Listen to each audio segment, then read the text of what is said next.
문재인 대통령 국정 수행에 대한 여론이 다소 호전됐습니다. 잘하고 있다는 평가가 45%로 전주에 비해 3.6%포인트 올랐고 부정평가는 비슷한 정도로 떨어졌습니다. 빠르게 이탈하던 중도 지지층에서 다시 상황을 지켜보자는 흐름이 나타나고 있습니다. 이번에 나타난 반등이 일시적인지 추세 전환으로 이어질지가 중요해 보입니다. 숫자의 정치 더 여론에서 살펴보겠습니다. 이택수 리얼미터 대표, 박시영 윈지코리아 컨설팅 대표 자리하셨습니다. 어서 오십시오. 안녕하십니까? 예, 안녕하십니까. 안녕하세요. 먼저 대통령 국정수행평가 이번 주 결과 함께 보시겠습니다. 네, 긍정평가가 지난주보다 3.6%포인트 올라서 45%를 기록했고요. 부정평가는 3.8%포인트가 줄어들어서 52.3%, 긍부정 격차가 다시 10%포인트 이내로 좁아졌습니다. 네, 일간 흐름 잠시 보겠습니다. 화면 맨 왼쪽이 전전주 금요일이고요. 그 옆으로 전주 월부터 금요일까지 일간 흐름을 확인하고 계십니다. 월요일에 조국 전 법무부 장관 사퇴가 있었던 시점이고 수요일까지 상승세가 이어지다가 다시 목요일, 금요일 살짝 또 후퇴하는 그런 지지율 흐름을 보였습니다. 네, 말씀드린 대로 지난주 월요일에 조국 전 장관의 사퇴가 있었기 때문에 여론 흐름이 매우 중요해 보였던 한 주였습니다. 네. 어떤 특징이 있었습니까? 가장 중요한 게 이제 조국 장관의 사퇴에 따른 국면 전환인 네. 것이죠. 광장의 구호도 바뀌었습니다. 보수 진영은 이제 조국 사퇴라는 얘기는 더 이상 할 수가 없게 됐고, 네. 이제 문재인 대통령 책임론을 얘기하고 있는데, 네. 진보 진영은 이제 공수처 설치로 이제 또 아젠다가 바뀌었고요. 근데 공수처 설치는 뭐 대략 찬성이 50% 이상 지금 나오고 있는 아젠다이기 때문에 그래서 문재인 대통령의 하락 요인이 지금은 제거가 된 상황이고, 물론 이제 국감을 통해서 계속 조국 장관과 관련된 전 장관과 관련된 이슈들이 계속 나오고는 있습니다만 그게 이제 약화된 건 분명해 보이고요. 예. 한국갤럽조사에서 지난주에 이제 부정평가 이후로 많이 나왔던 것이 인사 문제가 17%, 독단적이다, 일방적인 리더십이다 13%, 합쳐서 30%가 부정평가 이유였었는데 네. 가장 이제 많이 나왔던 경제 민생 문제보다 두 가지 합치면은 더 많았다는 얘기인데요. 그 요인이 아무튼 지난주에 이제 사라졌기 때문에 네. 중도층에서의 변화가 결국 전체 흐름을 좀 반등시키는 요인으로 작용한 것 같습니다. 예, 이외 또 여론 흐름에 영향을 준 요인들 뭐가 있었을까요? 일단 뭐 말씀 이어받아서 좀 얘기를 드리면 조국 사태가 가장 컸고요. 네. 네. 그걸 어떻게 받아들였을까? 저는 일단은 민심은 수용했다.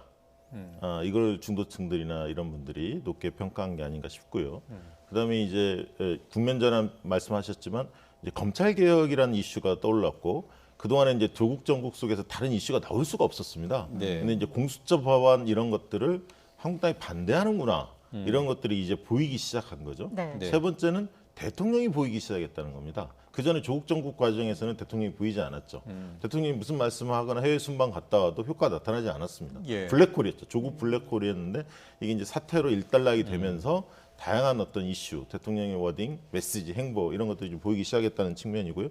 어쨌든 조국 정국이 일단락은 됐습니다. 1라운드는. 그렇지만 아직 끝난 것은 아닙니다. 왜냐하면 배우자의 이 구속영장이 발부됐는데 신청이 청구가 됐는데 네. 실제로 법원에 발부될지 이 여부가 또 쟁점이고요. 그다음에 이제 검찰 수사 행태나 언론 보도 행태에 대한 논란들이 좀 있었습니다. 이 문제에 대해서 시민들의 반응 이런 것들이 이제 맞물려서 조국 정국이 1라운드가 마무리될 것 같고요. 그 다음에는 이제 패스트트랙 전국으로 이어갈 것 같다는 생각이 듭니다. 잠시만요. 그게 조금 전에 조국 장관의 사퇴가 이제 전반적으로 문 대통령 입장으로 축소해서 보면은 민심을 수용한 것으로 특히나 중도층에서 읽었을 거라고. 네, 그렇습니다. 왜냐하면 말씀하셨잖아요. 중도층들은 이 전국이 2달 동안 지속되면서 굉장히 피로감 같은 걸 많이 느꼈거든요. 그리고 검찰 개혁에 대해서는 공감하지만 조국 네. 장관 개인에 대해서는 사퇴 의견이 중도층에서 많았거든요. 네. 그렇기 때문에 민심을 수용하는 것으로 받아들일 것입니다. 이 대표님, 네. 실제로 중도층에서 여론의 변화가 좀 있었습니까? 네, 지난주에 중도층이 그 부정평가가 60% 중반, 64%까지 나타났었는데요. 네. 이번 주는 58.9%, 한 5%포인트가량 부정평가 빠졌고요. 네. 긍정평가도 역시 33.5%에서 38.8%로 5%포인트가량 증가했습니다.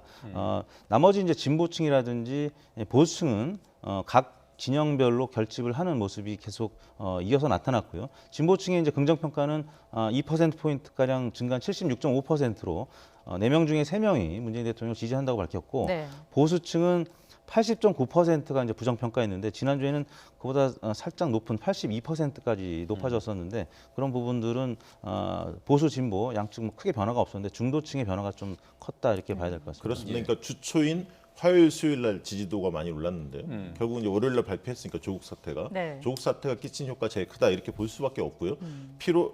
예를 들면 안도감, 실망감, 기대감 이런 것들이 많이 뒤섞이면서 과연 여론이 어떻게 움직일지 사람들이 되게 관심이 많았는데 리얼미터 조사에서 어쨌든 화요일 날, 수요일 날 지지율이 올랐습니다. 그런데 예. 주중에는 또 악재들이 굉장히 많이 쏟아졌거든요. 네. 정경심 교수 진단서 논란도 있었고요. 남북 축구가 무중계 네. 중계하지 않아서 좀 답답해했죠. 그리고 또 IMF에서 경제 성장률 하향 전망치를 내놨고요. 네. 그다음에 이제 알릴레오 여기서 성희롱 발언이 있어서 논란이 좀 있었습니다. 출연자 패널이 그렇습니다. 출연자 패널이 그리고 조국 교수의 복직 논란, 교수 복직 논란도 좀 있었습니다.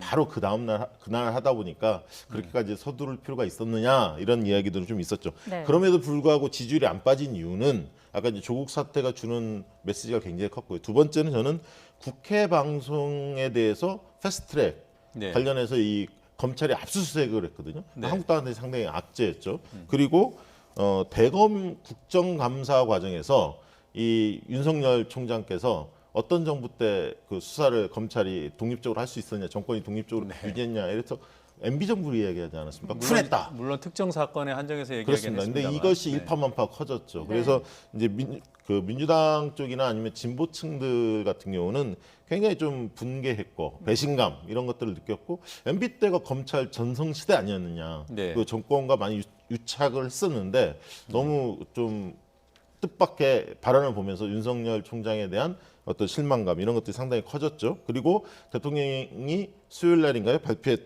목요일 날 발표했군요. 서민주택, SOC 이거 확대하겠다. 그래서 광역 교통망 확대 이런 내용들이 중도층에 약간은 영향을 주지 않았나. 그래서 주 후반에 알겠습니다. 주중에 악재가 많았음에도 예. 불구하고 주 후반에 크게 하락하지 않았다. 그렇게 보여집니다. 그럼 좀 추세가 바뀌어 간다고 볼 수 있을까요? 일단 당청 입장에서는 악재가 사라졌기 때문에 이제 더 이상 떨어지는 거는 이제 막았을 것 같은데요. 지금 한국 갤럽 조사하고 이제 리얼미터 조사 결과가 조금 이제 비교가 되면서 지금 얘기가 나온 것들이 이 잘 모름 또 무응답 의견이 갤럽 조사에서 조금 많아졌거든요. 예. 그리고 긍정평가 좀 줄어들었는데 그만큼 이제 대통령 지지도가 조금 소극적인 지지층, 그러니까 갤럽은 네. 이제 긍정 부정 두 개 척도가 있고 이제 어느 쪽도 아니다라는 또 제3의 척도가 있기 때문에 네. 무릎 무응답이 타 조사 기관보다 조금 많은 편인데 그 얘기는 뭐냐면 적극 지지층도 있지만 이제 소극적인 지지층이 아직까지는 조국 전 장관이 물러났지만 적극적으로 지지하기 좀 명구스러운 상황이 이제 된다는 것이죠. 그래서 그 소수 의견이 자동응답 방식에서 이제 잘 나오게 되는데 네. 리얼미터 조사에서는 이제 한국당 지지율도 갤럽보다는 사실 높습니다. 왜냐하면 민주당보다는 소수 의견이었었기 때문에 좀 지지율이 잘 나오는 편이고 대통령 지지율도 지금 9주째 부정평가보다 긍정평가가 소수 의견이 됐단 말이죠. 그래서 거기서 자동응답 방식에서 조금 더 나오고 있는데 아무튼 국면이 전환되는 과정에서 때로는 이제 자동응답 방식이 먼저 선제적으로 어떤 그 의견층이 나타나기도 하는데 이번에는 이제 한국 갤럽 조사에서 먼저 조금 좀 부정층이 많이 늘어났는데 이제 사태가 이제 과거 전례를 보면은 이게 계속 떨어지다가 어떤 국면이 전환되면 조금씩 상승하는 모습을 볼 수가 있는데 이번 주에도 뭐 여러 이슈들이 있기 때문에 좀 상황을 지켜봐야 될 것 같습니다. 예, 지금 그 이택수 대표께서 한국갤럽하고 또 리얼미터 조사 결과에 대해서 이제 비교해서 말씀해 주시는데 이해를 돕기 위해서 잠시 설명을 드리면 리얼미터 이번 주중 주간 집계 결과를 보면 긍정 평가가 전주에 비해서 조금 올랐어요. 41.4에서 45로. 반면에 갤럽은 43%에서 39%로 떨어졌죠. 네, 그렇습니다. 네. 근데 이건 뭐 다음 주 또 그 다음 주 이 추세 흐름을 보면 네. 뭐 확인될 논쟁을 벌일 필요가 사실상 없는 의지 왜냐하면요 아닙니까? 두 조사 기관의 조사 방식이 좀 다릅니다. 네. 그걸 이해해야 하고요. 그래서 직접적 비교는 의미가 별로 없습니다. 그리고 그리고 그 특정 시점에 단순 수치의 변화를 보는 것은 큰 의미가 없는 그렇습니다. 거잖아요. 그리고 리얼미터는 이제 주로는 쭉 하락하다가 네. 조국 사태 이후로 좀 반등한 거고요. 네. 네. 그다음에 이제 갤럽 조사는 소폭이지만 원래 9월 셋째 주에 가장 안 좋은 40%를 찍었다가 그다음에 41, 42, 43 지속적으로 오르다가 지난주에 4%포인트 하락한 39%가 됐거든요. 그러니까 추세 자체가 조금 다르게 나왔기 때문에 조사 방식의 차이로 이해하시는 게 맞고요. 지금은 저는 그렇게 봅니다. 어쨌든 조국 장관의 사태가 굉장히 급작스럽게 이루어지다 보니까 네. 지금은 여론이 굉장히 불안정한 상황이다. 그래서 1, 2주를 좀 더 지켜봐야 할 것 같고요. 이번 주 같은 경우도 굉장히 중요한 사건들이 너무 많습니다. 네. 어떤 사실 뉴스들이 있습니까? 그러니까 주초에는 저는 대통령과 총리가 주초에는 이슈를 몰고 갈 것 같아요. 뭐냐면 대통령 같은 경우도 내일 그 국회에서 시정연설할 가능성이 상당히 있습니다. 아직 결정은 안 됐고요. 됐지만 나올 가능성이 높죠. 네. 내년 예산에 대해서 적극적으로 그 이야기를 하실 가능성이 크고요. 공수처 법안이나 이런 개혁 법안에 대해서 얼마나 강한 톤으로 이야기할지는 좀 지켜봐야 할 것 같습니다. 그리고 총리가 오늘 이제 방일을 하지 방일하죠. 않습니까? 네. 그랬기 때문에 총리와 관련된 이슈도 굉장히 주초에는 커질 것 같고요. 그다음에 이제 오늘 주중에는 정경심 교수에 대한 구속영장 신청이 됐기 때문에 발부 여부가 네. 수요일이나 목요일쯤에 결정이 될 가능성이 높아 보입니다. 그래서 네. 주중 변수는 뭐니 해도 정경심 교수가 구속되느냐 이게 제일 클 것 같고요. 네. 그다음에 이제 주 후반 들어서면 어쨌든 이제 28일 다가오기 때문에 공수처 법안이나 이런 여야 간의 3당 4당 간의 논의 속에서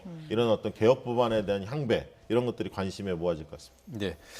자, 이 대목에서 정당 지지율 잠깐 정리하고 현안 조사 결과까지 가보겠습니다.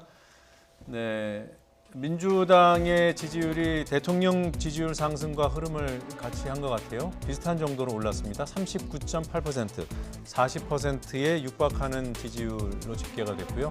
자유한국당은 거의 뭐 전주와 같은 수준 34.3%를 유지했습니다. 바른미래당 좀 떨어졌고요. 또 정의당의 하락세가 최근에 계속 이어지고 있고요. 민주평화당, 우리공화당 1.6, 1.4%로 집계됐습니다. 간단하게 한국당 지지율이 안 떨어진 이유에 대해서 좀 여쭤보고 싶습니다. 광화문 이제 광장의 정치가 아직도 계속 유효하죠. 지난주에도 네. 광장에 많이 모였고요. 그래서 이제 샤이한 보수들이 지금은 앵그리 보수라는 표현을 이제 쓸 정도로 많이 광장에 나와서 시위를 하고 있는데 네.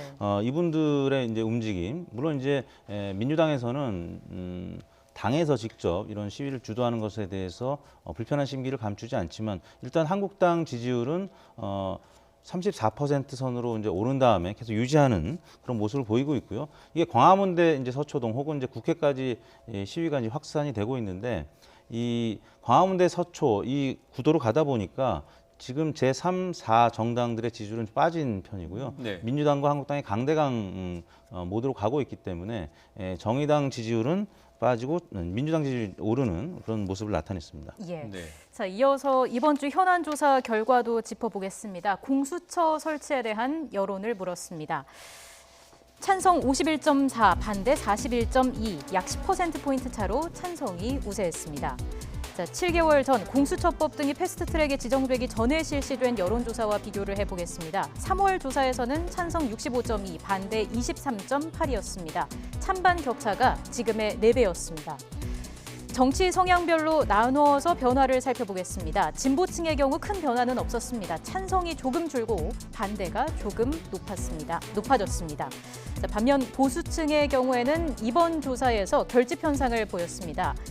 반대가 늘면서 3월에 11%포인트였던 찬반 격차가 약 50%포인트까지 벌어졌습니다. 중도층도 반대 여론이 강해졌습니다. 3월 조사에서는 찬성이 2배 이상이었지만 이번 조사에서 찬반 비율이 역전됐습니다. 연령별로도 변화가 있었습니다. 40대 여전히 찬성이 우세했지만 비율은 다소 줄어들었습니다.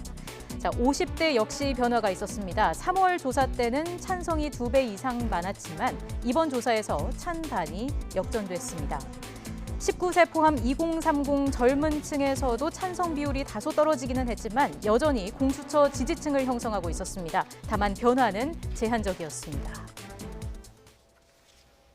네, 이게 뭐 다른 그 기관에서 조사한 결과를 다 이제 종합해서 보더라도 연초 또 패스트트랙 전국 요때까지만 해도 상당한 높은 여론을 유지하던 공수처 지금 많이 줄어들었어요. 네. 이미 이제 그때만 해도 패스트트랙 과정에 있을 때 봄에 네. 그때만 해도 이제 법안 자체로 좀 바라보는 시각이 있었는데 이 과정에서 이 조국 정국을 거치면서 이게 정치적 사안이 좀 돼버렸습니다. 네. 네. 그렇기 때문에 그 한국당이 어떤 입장을 표명하느냐가 보수층한테 주는 메시지 효과가 굉장히 컸죠. 한국당이 지금 반대하고 있지 않습니까? 네. 이유는 되게 이제 정권이 검찰을 흔들려고 하는 것 같다. 이렇게 좀 얘기를 하다 보니까 조국 정국하고 좀 이게 맥이 닿아 있다 보니까 네. 지금 이제 검찰에 대해서 검찰 수사를 좀 지켜봐야 한다 이런 입장이 아무래도 강하기 때문에 조국 문제와 관련해서 네. 그러다 보니까 이 메시지가 일부 보수층에 먹힌 것 같고요. 그다음에 이제 야당 탄압이다 이렇게 또 주장하고 있어요. 실제로 이제 그 사실 정권에 늘 여권 쪽에 불리한 이슈인데요. 공수처는 왜냐하면 집권층의 고위 공직자들을 대거 수사할 수 있게 만든 거 아닙니까? 적극적으로. 근데 이제 어쨌든 한국당이 기존 입장과는 달리 태도를 어쨌든 반대 입장을 표명하다 보니까 보수층이 확실히 반대로 확실히 돌아섰고요. 중도층은 과거에 어떤 이런 이슈가 나오면 되게 정권에 우호적이었었습니다. 근데 네. 조국 정국 과정을 거치면서 중도층이 상당히 동요했고 일부 이탈도 했습니다. 그러다 보니까 지금은 중도층에서는 찬반이 팽팽한 네. 그렇게 조사가 됐습니다. 그래서 이제 향후에 여야 모두 굉장히 공수처 법안에 대해 사활을 걸 텐데 과연 민주당으로서는 야 3당과 공조 체계를 이뤄낼 수 있느냐 이게 이제 관건일 것 같고요. 여당 한국당 입장에서는 그동안에 조국을 중심으로 이런 이슈에 대해서 홍보하기가 굉장히 좋았는데 이제 조국 네. 장관이 사퇴했기 때문에 네. 공수처 법안에 대한 시시비비를 국민들은 이제 객관적으로 보려고 할 겁니다. 네. 근데 그런 측면에서 한국당의 논리가 먹힐지 두고 봐야 할 것 같습니다. 네. 조금 전에 저희가 이전에 실시된 이제 조사 결과들 봤습니다만 과거에는 뭐 6대2 내지는 8대1 이렇게 벌어졌던 조사가 이제 5대 4까지 왔어요. 네. 이게 지금 민주당에서는 공수처 법안을 이제 밀어붙이려고 하고 있잖아요. 네. 그 혹시 동력이 약해지겠습니까? 어떻게 보십니까? 일단 뭐 5대 4 정도라도 이제 긍정 여론이 여전히 우세하기 때문에 예. 사실 이제 공수처 뭐 발의라든지 뭐 입법 이야기는 지금 민주당에서 이회창 전 대표라든지 뭐 정몽준 전 의원까지 다시 회자될 정도로 과거에 이제 한국당 계열에서 찬성했던 부분도 있었기 때문에 네. 그래서 이제 더 이상 좁혀지지 않을 것 같고요. 이제 이해찬 대표는 뭐 여론조사 얘기하면서 한 80%가 찬성한다. 이제 아까 3월달에 실시된 한국 사회여론연구소 조사인데 네. 이게 이제 정책 이슈였다가 정치적 쟁점화되면서 뭐 지금 뭐 강대강구도 아까 말씀드렸지만은 민주당이냐 한국당이냐 아니면 광화문이냐 서초동이냐 아니면 뭐 조국 전 네. 장관이냐 아니면 윤석열 총장이냐 어느 한쪽을 지금 선택하게끔 그런 블랙홀의 이슈에 이제 빠져있던 상황에서 조사가 됐기 때문에 팽팽하긴 합니다만 5대 4 정도로 긍정평가가 높다라는 점에서 그리고 한국당을 제외한 다른 정당들은 일단은 긍정적으로 검토한다라는 점에서 동력이 계속 유지된다 이렇게 봐야 되겠죠. 예, 알겠습니다. 자, 오늘 두 분 말씀 여기까지 듣겠습니다. 고맙습니다. 고맙습니다. 감사합니다.